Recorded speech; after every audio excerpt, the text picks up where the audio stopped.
The first light of dawn filtered through the towering roots of a forest older than memory. Mist drifted like sighs between the trunks, where ancient wood and lost technology had grown together in uneasy harmony.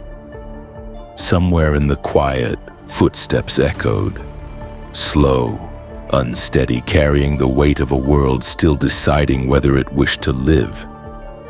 "This isn't peace," an unseen voice murmured, neither hopeful nor afraid. "It's just quiet." A solitary figure emerged from the fog, a humanoid machine, thin and worn, its limbs trembling as though exhaustion were something it had learned recently. It collapsed beside a pulsating stone, eyes flickering. Moss began creeping over its body even as it whispered a final, broken thought. "History doesn't loop, it circles." The quiet swallowed it whole.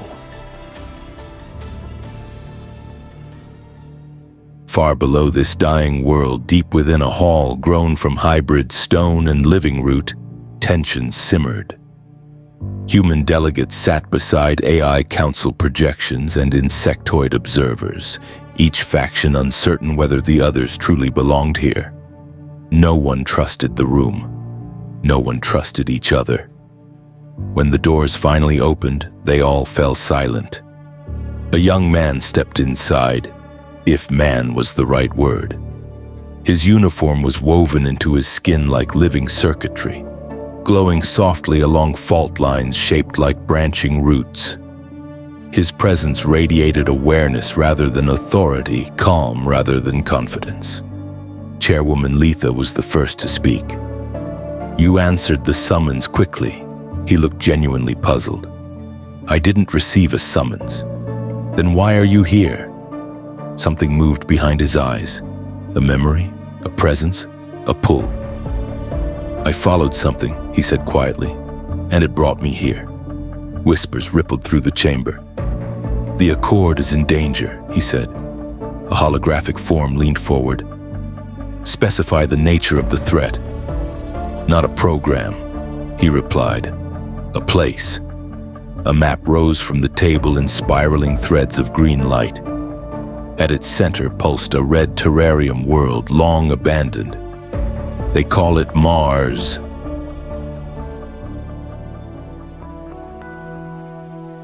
The skimmer pulsed like a living creature as he approached it, nestled amid the forest clearing. Its hull brightened as though recognizing him, petals unfolding to invite him inside. 4 operatives waited within, each chosen for their particular scars. Celine, the pilot, shot him a doubtful glance. "So you're the council's pet project?" "I'm not owned," Richard said. He thought a moment, then added softly, "Though I am learning." Kiri, the insectoid navigator, regarded him with luminous green eyes. "He feels like memory wearing skin."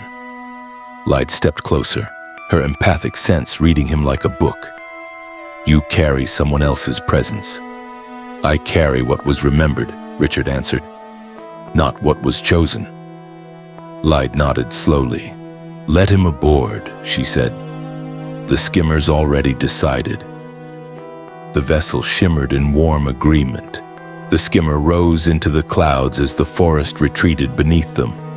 Inside, consoles blossomed like responsive leaves beneath Celine's hands.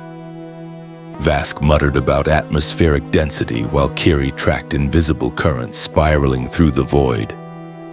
"Course locked for the abandoned terrarium world," Celine announced. "Designation, Mars." Vask grunted. "Humans named it after a god of war. Fitting." "They're not rejecting the Accord," Kiri said, "and they're afraid of it." Richard, the man who wasn't a man, rested a hand on the living console. Light ran along his fingers, syncing with the skimmer's internal hum. "They're not refusing peace," he murmured. "They're hiding from what peace asks of them." Light studied him. "And what does peace ask?" He watched the living world drift by the viewport and his voice softened. "To feel again."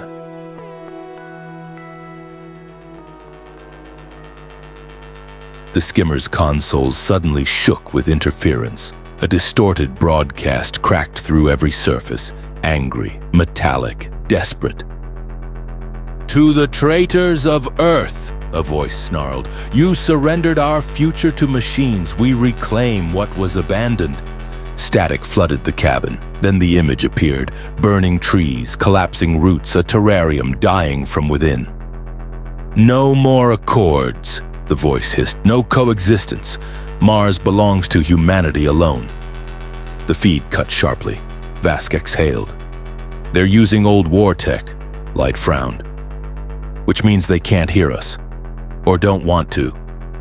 Richard placed his palm over the trembling console. "They will hear me." Celine turned. "Why you?" He struggled to find words. "Because their message wasn't for you. Or the Accord." His eyes dimmed, then brightened with something ancient. "It was for me."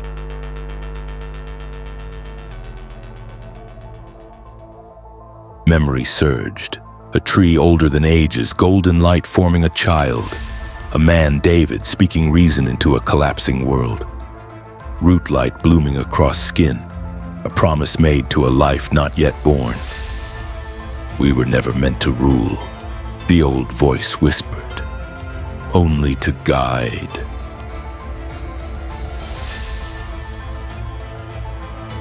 Richard gasped as he returned to himself, heart pounding with a rhythm he had never possessed.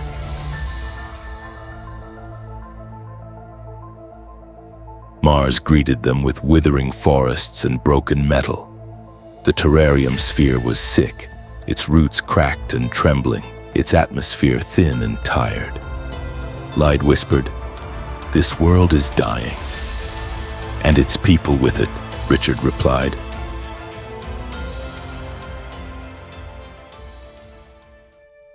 They stepped onto ashen soil. Old human machines tracked their movement. A group of hardened soldiers emerged, led by a man with cold eyes and a long history etched across his face. "Step away from the machine," the commander ordered. He meant Richard. "I'm here to talk," Richard said. "You shouldn't exist." "Neither should war," Richard replied gently. "Yet here we are." The commander circled him like prey. "You wear a man's face, a man we don't trust." Richard didn't look away. "Then trust his choices." For a moment, something passed between them. Recognition, or memory, or fear. The commander lowered his weapon an inch. "You have 1 hour. Make your case."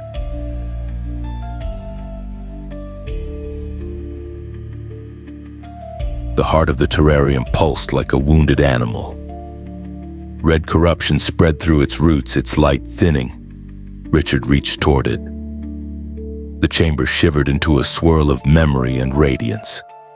Roots spiraled around him, whispering, "You are not him, and yet you carry him." Richard bowed his head. "Teach me what they need." The core flared gold, brief, brilliant, then collapsed back into red. He staggered and Lied caught him. "What did you see?" she asked. "Not what they need," he said softly. "What we've forgotten."